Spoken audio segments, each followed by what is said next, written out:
Brasil, janeiro de 2005. Pergunta: caro senhor Orlando Fedeli, a paz de Jesus e o amor de Maria. Obrigado pela resposta anterior, mas eu também queria saber, deve o cristão ser a favor da pena de morte? Deus dá poder ao Papa para julgar e condenar as pessoas à morte? O que diz o catecismo sobre a pena de morte? Todos os bons cristãos irão para o purgatório? Ninguém vai direto para o céu? E as indulgências que são? Só o Papa pode dar? Elas eram vendidas mesmo? Louvado seja nosso Senhor.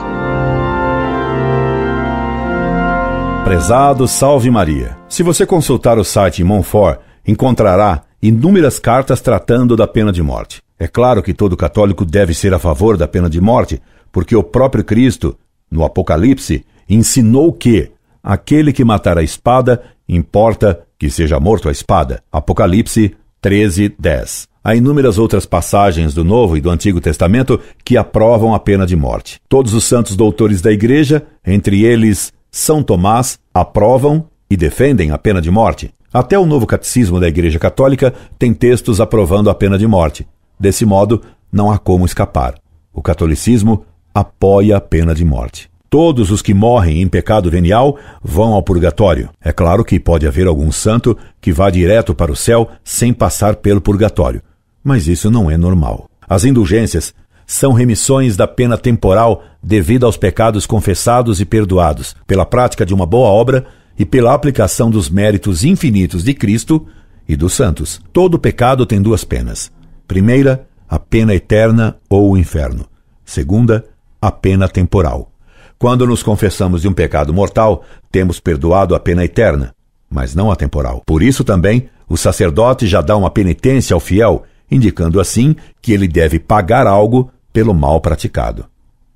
Como Deus é infinitamente bom e justo, tudo o que fazemos de bem, Ele nos leva em conta, e diminui os castigos e penas que nossos pecados cometidos, e já perdoados pela pena eterna, nos acarretam nesta vida ainda e depois no purgatório. A Igreja estabelece oficialmente, pelo poder que ela tem de ligar e desligar, que certas ações boas nos merecem, desde que praticadas sob certas condições, o perdão parcial ou total das penas temporais devidas aos pecados que cometemos e que já confessamos.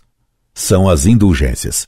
O perdão total da pena temporal é chamada indulgência plenária. As demais são indulgências parciais. Essas últimas são indicadas por um certo número de dias. O que significa isso? Significa que, se o fiel praticar uma boa obra, nas condições indicadas, e receber por isso, por exemplo, uma indulgência de 300 dias, isso quer dizer que sua obra boa equivale a ter feito uma penitência de ter jejuado a pão e água durante 300 dias. Pois o que vale numa penitência ou sacrifício não é a quantidade de dias do sacrifício e jejum, mas o amor a Deus com que se faz algo. Esperando ter o ajudado, despeço-me. Incorde Jesus Semper, Orlando Fedeli.